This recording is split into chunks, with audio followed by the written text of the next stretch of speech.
This week, we are going to get right into it. You just heard me say that I had to be on stage in front of 1,000 people, and I had to dance to Big Papa dressed as Mr. Potato Head. And if you think back to what that could be for someone like yourself, what does that bring up? And for me, it brings up college. So the story goes like this. When I was a freshman in college, 1999, yes, that's a long time ago now, I was interested in the idea of joining a fraternity. And I wasn't like hardcore about it. My parents were not in fraternities or sororities or anything, but it was just something that was potentially appealing to me. It was a smaller school that I went to, about, at the time, 2,500 students.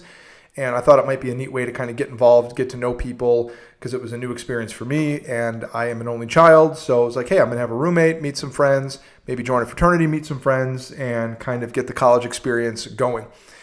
So like a lot of people do whenever the fall is, I think it's called Rush or something like that. And you kind of, hang out with different fraternities and get a feel for, hey, is this group kind of the one I like, or this group? So over the course of like a week or two, I had spent time at kind of open houses of these different fraternities, 5 or 6 of them on campus. And I kind of narrowed it down to one that I thought would be probably the best fit. But the entire time that I was going through this, I was like, everybody seems nice or whatever, but it just really wasn't for me.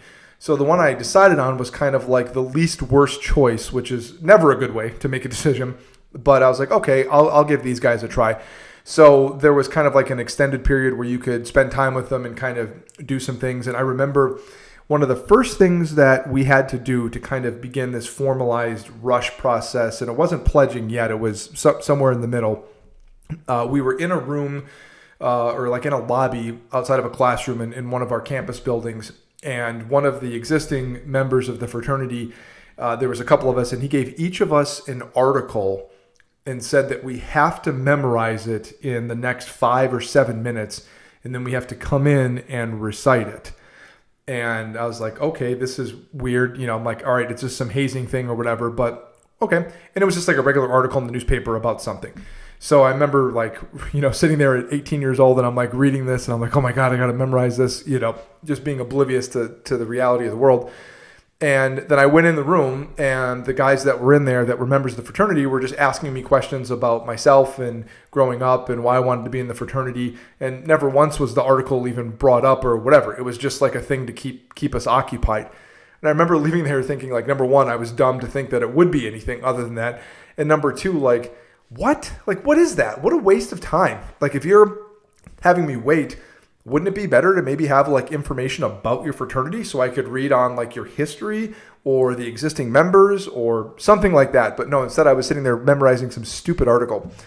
So fast forward to a week or two or whatever, and me and like 2 other guys end up in this field in Green Bay, Wisconsin, like in October, November. It was cold there, and we had to figure out a way to get back. Now this was 1999, so no Uber, and I was in Green Bay, so taxis were few and far between. Cell phones were minimal, and we ended up spending like half the night trying to get back, and we finally was able to get somewhere to get a cab or whatever. And there was no purpose to that. It was supposed to be a team building activity or whatever, but we were without jackets and just cold. And then there was a third event, and I was already kind of skeptical. And this one, was closer to the stand upside down and chug 100 beers in 5 minutes to prove your loyalty or whatever. And I was like, okay, I'm out.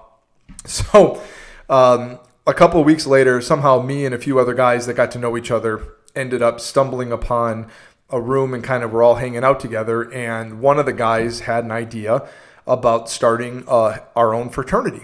And he was sort of the mastermind behind this and really, really smart about all of it.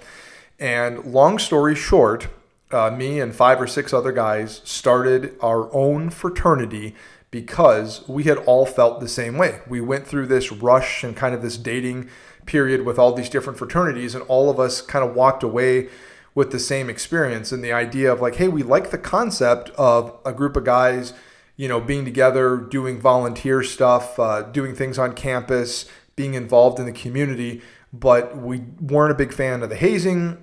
We weren't a big fan of the excessive drinking and all that.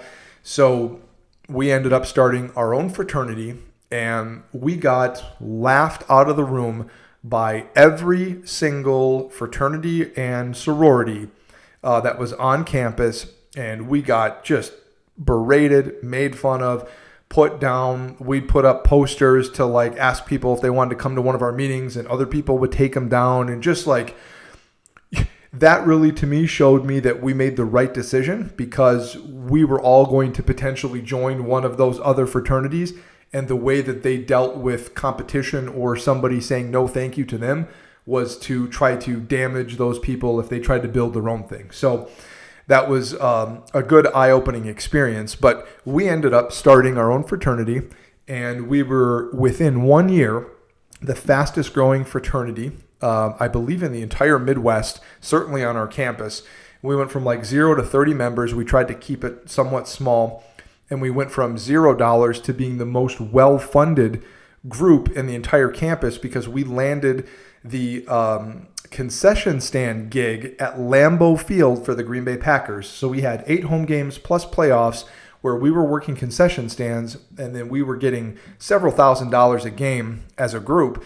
And then we would use that money to build out our fraternity and build events on campus. And again, our focus was really more on community involvement and volunteering and doing stuff on campus, and not just having that money so we could throw ragers or whatever. So it ended up working out pretty well. We ended up being like the number 1 fraternity on campus by the time I graduated, for like every year that we were there, and the most members and the most money and the nicest house and the most community involvement and just everything. And that was a really fun experience to go through in college.